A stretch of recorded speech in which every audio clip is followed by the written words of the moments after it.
Thomas Soto, 6h-9h sur Europe 1. Le débrief de la matinale, les temps forts de ce que vous avez entendu ce matin sur Europe 1. Marinelle Ubaldo a 18 ans. Cette jeune Philippine a tout perdu il y a 2 ans à cause d'un puissant typhon qui a dévasté son pays. Depuis, elle se bat pour essayer de sauver la planète. Écoutez, elle était à 7h45 mon invité pour l'interview Vérité d'Europe 1. Je voyais les toits littéralement dans le village, les toits qui volaient de partout. On a mangé de la cassave, des bananes pendant 3 jours. Je n'ai pas pu aller à l'école évidemment. Et si on n'agit pas ici, maintenant à Paris, sachant que déjà nous sommes concernés par les effets du changement climatique, il faut savoir que mes enfants, mes petits-enfants seront concernés. Ils vivront des choses comme ce qu'on a pu vivre nous chez nous dans notre village en novembre 2013.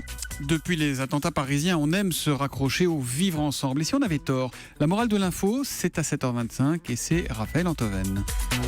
On a voulu croire que pour obtenir la paix, il fallait lisser les aspérités, écraser les nuances et éviter les disputes. Or, c'est exactement l'inverse.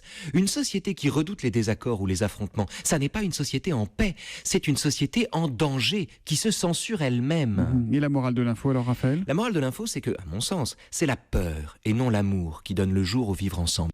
Content d'entendre Raphaël Antoven questionner la notion de vivre ensemble, utilisée à toutes les sauces, bien qu'assez pauvre de sens. Réagit le journaliste du Monde, Thomas Wider, sur Twitter avec le hashtag E1Matin.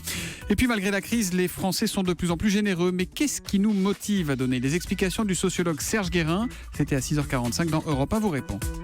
Il y a 2 effets. Il y a un effet, on pourrait dire moral, c'est-à-dire que je donne parce que j'estime que je dois donner, parce que je suis dans une bonne situation, ainsi de suite. Et puis, deuxièmement, et c'est les plus importants, il y a des gens qui donnent, on pourrait dire presque par intérêt. C'est-à-dire que ils ont été touchés par le cancer, ou quelqu'un de leur famille a été touché. Ça leur parle en fait dans leur vie. Ça leur parle, voilà, c'est très. Et il y a une forte proximité, ou bien il y a une actualité.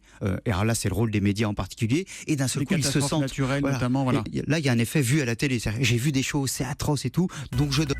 Voilà, je vous rappelle que c'est aujourd'hui qu'est lancée la 31e campagne des Restos du Cœur.